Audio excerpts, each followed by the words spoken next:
Welcome to the teaching exam में एक बार फिर से यूट्यूब चैनल पर आप सभी का स्वागत है।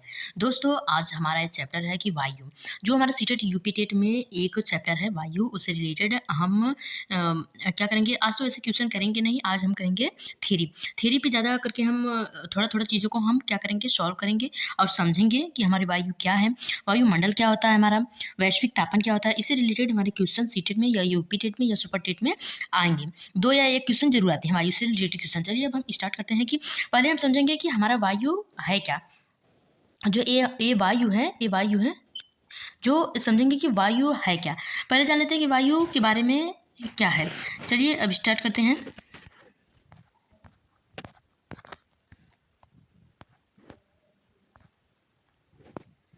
वायु क्या है, बात करते हैं। वायु हमारा क्या है। वायु का अर्थ है हवा या हवाओं का समूह। यह हमारे चारों ओर मौजूद गैसों का मिश्रण होता है जिसमें मुख्य रूप से ऑक्सीजन और नाइट्रोजन होती है। तो हमारा ये क्या है कि हमारी पृथ्वी चारों ओर से वायु की घनी चादर से घिरी हुई होती है।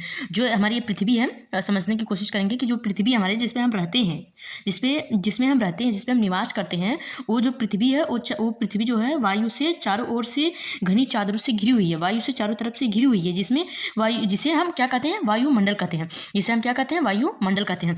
यह सूर्य की किरणों के हानिकारक प्रभाव से हमारी रक्षा करती है। जो सूर्य की किरणें आती है पृथ्वी पर, और उसकी जो हानिकारक वाली किरणें होती हैं, वो प्रभाव से हमारे जो जीव जंतुओं की रक्षा करती हैं, जिसमें पृथ्वी के तापन को रहने योग्य बनाती हैं, जिससे पृथ्वी पर हम निवास कर सकते हैं, उसकी योग्य बनाती हैं। तो आप समझ गए होंगे कि वायु क्या है। वायु वह होती है, दोबारा बता देते हैं, वायु वह होती है जो पृथ्वी के चारों ओर से घेरती है या घिरी हुई होती है, उसे हम वायु कहते हैं। और अब समझते हैं कि हमारा वैश्विक तापन क्या है। वैश्विक तापन का मतलब होता है कि ये वैश्विक तापन, ग्लोबल वार्मिंग वह प्रक्रिया है जिसमें पृथ्वी का औसत तापमान धीरे धीरे बढ़ रहा होता है। कि पृथ्वी के ताप में वृद्धि, जो पृथ्वी के ताप होता है, जो हमारी पृथ्वी होती है, उसमें ताप में वृद्धि ही वैश्विक तापन कराता है। पृथ्वी के ताप में जो वृद्धि होती है उसे वैश्विक तापन कहते हैं। और हमारे देख लेते हैं वायुमंडल की संरचना हमारा क्या होता है। वायुमंडल की संरचना के बारे में हम जानते हैं कि वायुमंडल पृथ्वी के चारों ओर फैली गैसें की परत होती है। जो वायुमंडल हम क्या है आपको बताएं। वायुमंडल वह होती है जो पृथ्वी के चारों ओर वायु से घिरी हुई होती है, उसे हम वायुमंडल कहते हैं।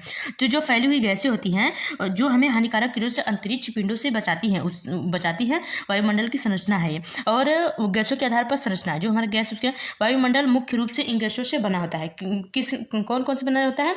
एक हमारा नाइट्रोजन बना होता है। नाइट्रोजन जो कि गैस में सबसे अधिक मात्रा होती है, 78%। और ऑक्सीजन का सेकंड नंबर ऑक्सीजन का होता है, जो कि 21% होता है। नाइट्रोजन कितना होता है, 78%। जबकि ये हमारा सीटेट में कम से कम 8 या 10 बार रिवीजन हो गया होगा, क्वेश्चन आया था इसमें सीटेट का।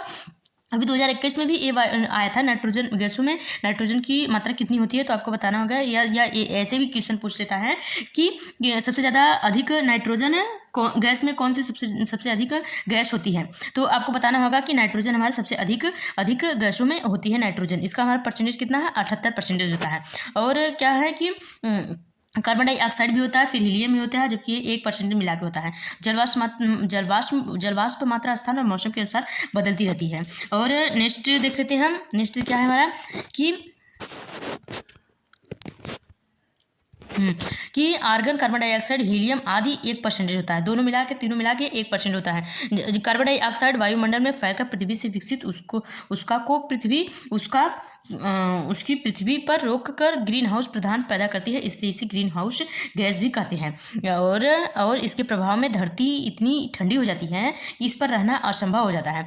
किंतु जब एक कार के धुएं से वायुमंडल में इसका स्तर बढ़ता है, तब इस उष्मा के द्वारा पृथ्वी का तापमान बढ़ता है, तो उसे क्या कहते हैं, भूमंडलीय तापन कहते हैं। आपको समझ में आया कि जो कार्बन डाइऑक्साइड हो जाता है वायुमंडल में फैलकर पृथ्वी से विकसित उष्मा को पृथ्वी पर रोककर ग्रीन हाउस गैस प्रदान करती है। इसे हम क्या कहते हैं, ग्रीन हाउस गैस भी कहते हैं। समझ में आ गया होगा आपको। और नेक्स्ट देखते हैं क्या है कि परतों के आधार पर संरचना, जो हमारी परत है उसके आधार पर आपको संरचना दिया गया है। वायुमंडल को ऊंचाई के अनुसार 5 मुख्य परतों में बांटा गया है। जो वायुमंडल हमारे हैं, जो वायुमंडल 5 विभागों में वर्जित किया गया है। एक हमारा क्षोभ मंडल, जो ट्रोपोस्फियर के नाम से जाने जाते हैं। फिर क्षोभ मंडल पहले जान लीजिए, क्षोभ मंडल हमारा होता क्या है। इसे हम इसको हम और एक नाम से जाना जाता है, जो परिवर्तन मंडल। क्या कहते हैं? परिवर्तन मंडल के नाम से भी जाना जाता है, परिवर्तन मंडल। अगर पूछ दिया क्वेश्चन पेपर एग्जाम में कि परिवर्तन मंडल किसे कहते हैं, तो आपको बताना होगा कि क्षोभ मंडल को, ट्रोपोस्फेयर को परिवर्तन मंडल कहते हैं। यह परत, यह धरती की सतह से 8 से 18 किलोमीटर तक यही मौसम संबंधी घटनाएं, बारिश, बादल, तूफान होती हैं। जो क्षोभ मंडल है, क्षोभ मंडल में हमारे क्या है, इसी में मौसमी घटनाएं होती हैं। मौसमी घटनाएं होती हैं जैसे कि वर्षा, बारिश या बादल या तूफान आते हैं, वही हमारे क्षोभ मंडल होते हैं। उसके होते हैं। यह परत वायुमंडल की सबसे महत्वपूर्ण परत है। हम इसी मंडल में मौजूद वायु में सांस लेते हैं। मौसम की लगभग सभी घटनाएं जैसे वर्षा, कोहरा एवं कोहावर्षण इसी परत के अंदर होती हैं। और नेक्स्ट वाला हम देखते हैं सप्ताह मंडल। समताप मंडल, इसका देखिए समताप मंडल जो है, तो पहले हम क्या करते हैं कि मान लीजिए ये इसका हम मैप बना लेते हैं। ये हो गया, ये हो गया। पहले 5, इसकी कितने परत है बताए हैं? 5 परत। तो हम 5 परत का 1 परत हो गया, 2 परत हो गया, 3 परत हो गया, 4 परत हो गया, एक 5 परत हो गया 5 परत। पहला परत कौन सा होता है? पहली परत हमारे होते हैं कि क्षोभ मंडल। यहाँ पे क्या हो गया? क्षोभ मंडल हो गया। और सेकंड वाला क्या हो गया? सेकंड वाला हमारा समताप मंडल हो गया, समताप मंडल। और थर्ड वाला हमारा क्या होगा? मध्य मंडल, हाँ मध्य मंडल। और चौथा हमारा कौन सा हो जाएगा कि बाह्यमंडल। फिर उसके बाद में क्या हो जाएगा हमारा?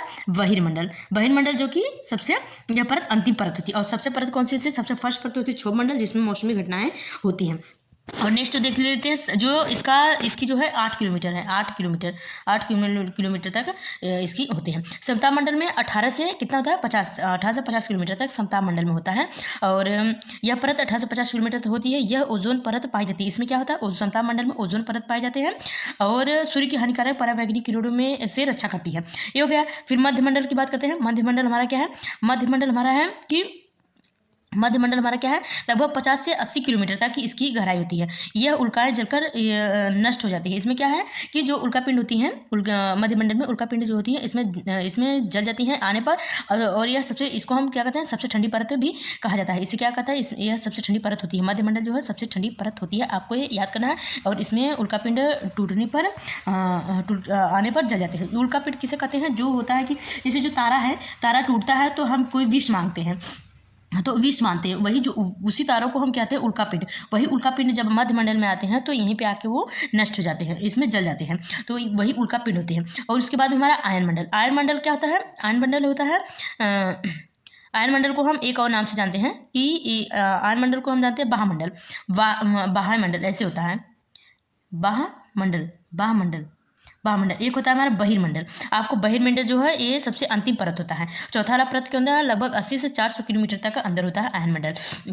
थर्मोस्फीयर फिर रेडियो तरंगों में परावर्तन में सहायक होता है। जो रेडियो तरंग है, रेडियो तरंग क्या है? ये रेडियो तरंग जिसे हम जो मोबाइल से बात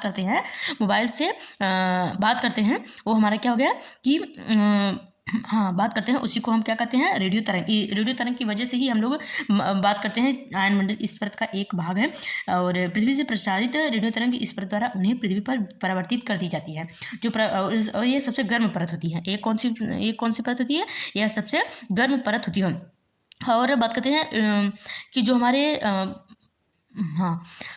समताप मंडल बताएं आपको। समताप मंडल एक बार देख लेते हैं। तो समताप मंडल समताप मंडल जो है, समताप मंडल हमारा क्या होता है? समताप मंडल हमारा वो होता है, इसमें ओजोन गैस पाई जाती है, तो हमको बता दिए हैं। और इसमें जो है जहाज उड़ाने के लिए काम आते हैं। इसको बहुत इंपॉर्टेंट है, ये क्या है? जहाज उड़ाने के लिए यह काम आते हैं। सूर्य से पर हानिकारक गैसों से रक्षा करती है। और ये जो सूर्य से आने वाली किरणें हैं उसमें हमें क्या करती हैं? रक्षा करती हैं। मध्य मंडल तो बता ही दिए हैं। आयन मंडल भी बता दें। बचा हमारा बहिर्मंडल के बारे में हम जानते हैं कि हमारा बहिर्मंडल क्या है। बहिर्मंडल हमारा यह सबसे ऊपरी परत है, मतलब अंतिम परत है।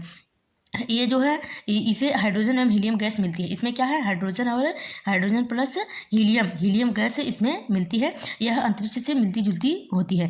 और यहाँ सबसे कम वायु मिलता है। इसमें जो है बहिर्मंडल में है जो है सबसे कम वायु मिलता है। और बात करते हैं मौसम क्या है? आपको बताना है मौसम क्या है। मौसम के बारे में है ना। मौसम किसी स्थान पर किसी विशेष समय, जैसे एक दिन या कुछ दिनों की वायुमंडलीय स्थिति को कहते हैं मौसम।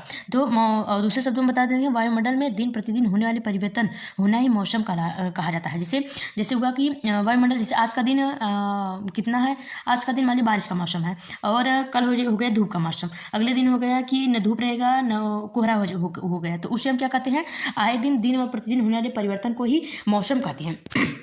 सॉरी, आप सबको मौसम समझ में आ गए होंगे कि मौसम हमारा क्या है। वायुमंडल में जो जहाँ पे हम रहते हैं उसमें दिन और मतलब हर दिन अलग अलग मौसम होता है, हर दिन अलग अलग। मानिए थोड़ा ना कि जो आज मौसम है वही कल भी रहेगा, नहीं, जो होता रहता है प्रतिदिन परिवर्तन होता रहता है वायुमंडल में, उसे ही क्या कहते हैं, वायुमंडल कहते हैं। अब समझते हैं कि हमारा जलवायु क्या है। जलवायु के बारे में बताएंगे, जलवायु हमारा क्या है। ये भी पूछा जाता है कि जलवायु क्या है। तो जलवायु किसी स्थान के लंबे समय लगभग 30 वर्ष या अधिक तक के औसत को मौसम कहते हैं। मौसम कहते हैं। जलवायु क्या है, किसी स्थान के मौसम का दीर्घकालीन औसत लगभग 30 वर्ष जलवायु कहा जाता है। जैसे एक मौसम है जो एक ही दिशा में चलता है, एक ही जो 30 वर्ष हो गया है, उसे क्या कहते हैं, लंबी दीर्घायु की औसत को हम जलवायु कहते हैं। अब समझेंगे तापमान क्या है।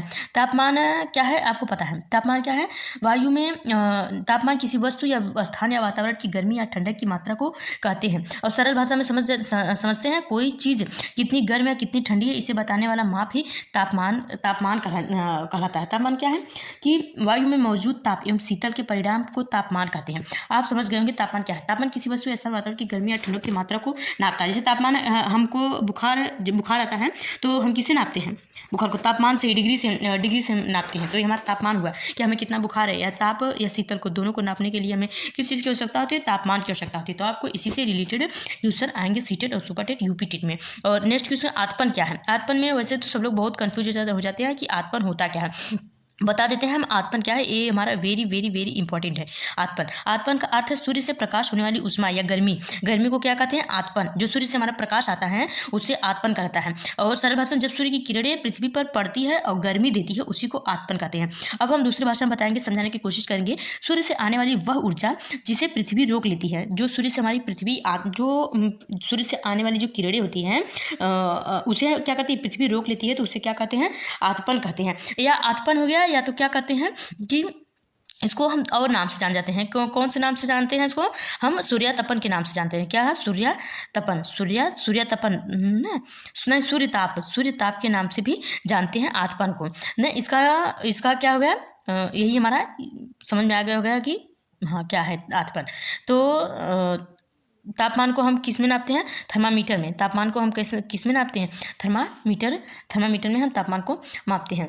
और नेक्स्ट क्वेश्चन की बात करते हैं। हमारा नेक्स्ट क्वेश्चन क्या है कि, और ये जान लीजिए, और एक हमारा इंपॉर्टेंट है, ये नोट करिए कि जब वायु गर्म होती है तो आपको ये जानना होगा, जब वायु गर्म होती है तो वो फैलती है, और उसी जब वो वायु जो हल्की होती है तो ऊपर उठती है। ठंडी और वायु सघन और भारी होती है। जो ठंडी वायु होती है वो सघन और भारी होती है, इसलिए इसमें नीचे रहने की आवृत्ति होती है। गर्म वायु के ऊपर उठने पर आसपास के क्षेत्रों से ठंडी वायु रिक्त स्थान को भरने के लिए वहाँ क्या होता है, आ जाता है। तो इसे हम क्या कहते हैं, वायु चक्र भी कहते हैं। इसे हम क्या कहते हैं, वायु चक्र कहते हैं।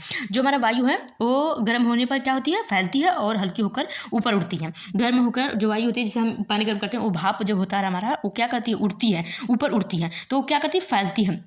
ये तो जानते हैं, जब हमारे जो वायु होती है जब वो ठंडी हो जाती है, गर्म होने पर जो उठती है और फैलती है, और ठंडी होने पर क्या होती है, वायु सघन और भारी हो जाती है, इसलिए उससे वह नीचे की आवृत्ति होती है, नीचे आ जाती है। तो गर्म वायु के ऊपर उठने पर आसपास के क्षेत्रों से क्या होती है, ठंडी वायु रिक्त स्थान पर भर लेती है।